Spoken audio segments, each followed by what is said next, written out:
Caríssimos irmãos e irmãs, a liturgia da palavra desta quinta-feira, da quinta semana do tempo comum, é bastante curiosa, porque de primeira mão parece não haver um casamento entre a primeira leitura e o Evangelho, não é verdade? Mesmo porque a primeira leitura fala sobre o mistério e a teologia do casamento, do sacramento do matrimônio, e o Evangelho não nos fala nada a respeito deste mistério que faz parte da nossa vida de igreja e também das ocasiões que nos santificam, principalmente vocês que se casam e se dão em casamento, não é verdade? Pois bem, mesmo sabendo que lá na primeira leitura, que é tirada do livro do Gênesis, nos é falado sobre o mistério e a teologia do matrimônio, nós podemos comparar também esta união, que é um chamamento, este mistério de união que fala, que acontece entre o marido e a mulher, entre o homem e a mulher, este mesmo amor que faz acontecer esta união, é o mesmo amor que deve haver entre a igreja e seu esposo Jesus Cristo.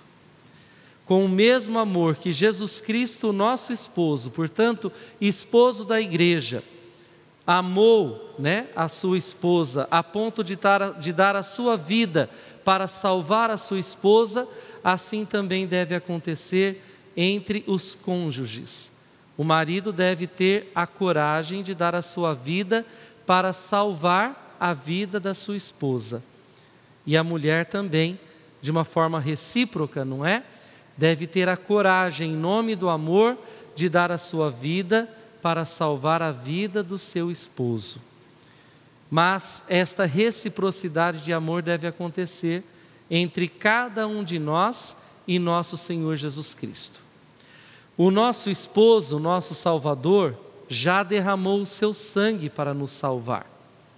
A grande questão, ou a primeira, das grandes questões que habitam a liturgia da palavra, ou na proposta dessa reflexão de hoje, é justamente esta: eu e vocês, nós teríamos coragem de dar a nossa vida pelo nosso esposo Jesus Cristo? Não em busca da sua salvação, porque ele não precisa de salvação. Ele é Deus, está sentado à direita de Deus Pai, não é assim que nós professamos, ao menos em todos os domingos? Pois é, mas Ele quer que consumamos as nossas vidas para que haja evangelização, no sentido de missionariedade mesmo. E aqui eu entro no Evangelho escrito por São Marcos, que foi proclamado para nós. Observem bem comigo. A mulher que tinha filha que estava possuída por um espírito impuro, portanto por um demônio, ela não fazia parte do aprisco de Jesus. Ela não era judia, tão pouco israelita. Conforme o evangelista hoje nos fala, ela era uma mulher pagã. Mas por que ela foi em busca de Jesus? Porque ela ouviu falar de uma tal esperança que estava rondando aquele lugar e que de repente poderia libertar e salvar a sua filha do espírito impuro. Mesmo sendo pagã e não fazendo parte da mesma fé professada por Jesus e por seus discípulos, ela, ao ouvir falar de Jesus, foi em busca do Cristo, do Salvador. Então, quando nós falamos de Jesus para as pessoas, mesmo em especial aquelas que não professam a nossa fé, e que muitas vezes nós consideramos essas pessoas como pagãs, não é verdade? Quando essas pessoas ouvem falar de Jesus, elas se sentem atraídas por Ele. E ao se sentirem atraídas por Ele, elas vão em busca do Salvador.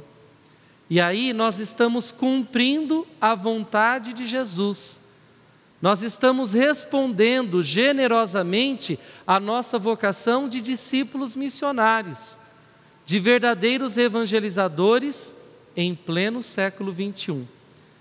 É por isso que o Salmo responsorial, que é o 127, que foi cantado maravilhosamente hoje por uma jovem para nós, e nos motivou a cantar também, né? Vocês aí da Assembleia, a cantar liturgicamente o Salmo responsorial, fala sobre o respeito a Deus. O respeitar a Deus significa entregar-se ao amor ou ao mistério do amor que envolve a teologia do matrimônio e também a conjugalidade que deve haver entre nós cristãos, que somos igreja, povo de Deus, e Jesus Cristo. Respeitar a Deus significa também responder positivamente e generosamente à nossa vocação de verdadeiros discípulos missionários de Cristo, falando sobre Ele às pessoas, principalmente aquelas que não professam a mesma fé que nós professamos, para que elas tenham oportunidade de buscar a Jesus e também buscar a salvação.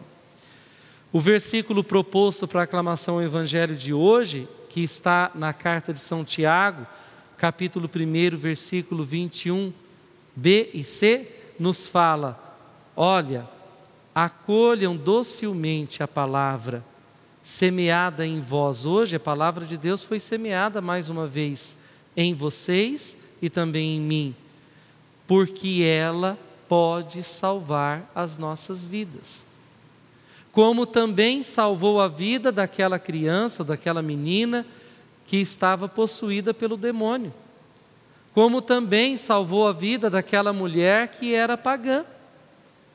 E mesmo considerada menor do que os outros que professavam a sua fé, e quantas vezes nós também não criamos prejuízos e preconceitos de pessoas que nós as denominamos como pagãs, não é verdade? Ainda assim ela não desistiu de se achegar mais próximo de Jesus.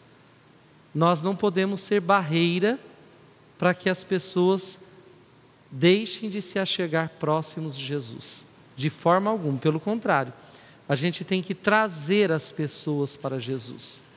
No entanto, nós também somos chamados a nos colocar no lugar desta mulher, não é?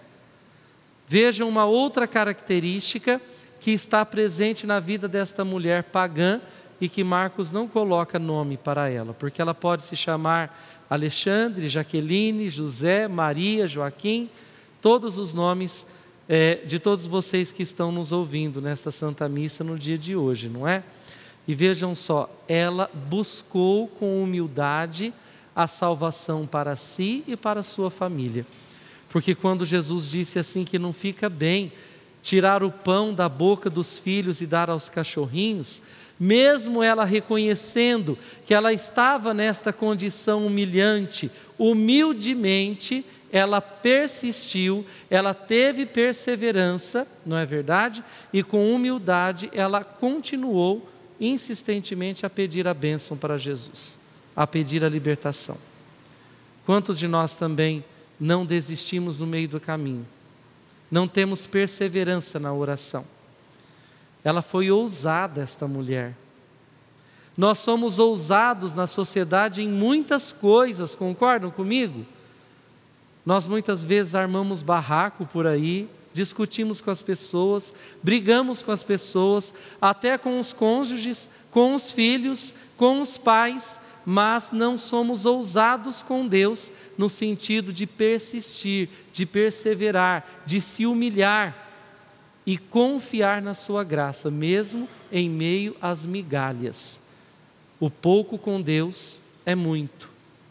E mesmo que recebamos as migalhas da graça de Deus, observem bem, é o suficiente para a nossa salvação e para a nossa libertação. Talvez não tenhamos noção do tamanho da graça de Deus, mesmo quando em migalhas para as nossas vidas. Então fica aqui também esta grande dica, esta grande questão para nós, né? Uma segunda questão: nós temos perseverado e somos ousados na oração, na busca por Jesus, na confiança em Deus? Se tem uma coisa que pode impedir impedir a graça de Deus em nossas vidas é a nossa falta de fé. E mesmo perante as migalhas, esta mulher pagã demonstrou muito mais fé do que muitos que seguiam Jesus naquela época e continuavam ao seu lado, ou do seu lado. E nós, eu que sou sacerdote, vocês que muitas vezes têm comunhão diária, você aí na sua casa, que muitas vezes assiste diariamente a Santa Missa, não é? Nós também demonstramos fé para que o canal da graça se abra e a bênção aconteça em nossas vidas. Terceira grande questão da liturgia da palavra de hoje. Que o Senhor nos ajude. Que a intercessão materna e eterna de Nossa Senhora de Lourdes, cuja memória vamos celebrar depois de amanhã, seja também de valia para nós, porque ela foi ousada, mesmo jovem, mesmo em meio às dores, esta mulher não desistiu do seu filho. E hoje é considerada com o título de Senhora de Lourdes, a patrona dos enfermos. Você que está enfermo, não desista, seja ousado na oração, peça cura, peça libertação, peça graça, peça bênção, por intercessão de Nossa Senhora de Lourdes. Louvado seja nosso Senhor Jesus Cristo. Esse programa teve o apoio dos nossos benfeitores. Seja você também um benfeitor evangelizando com a gente. Ligue 0 operadora 11 4200 8080.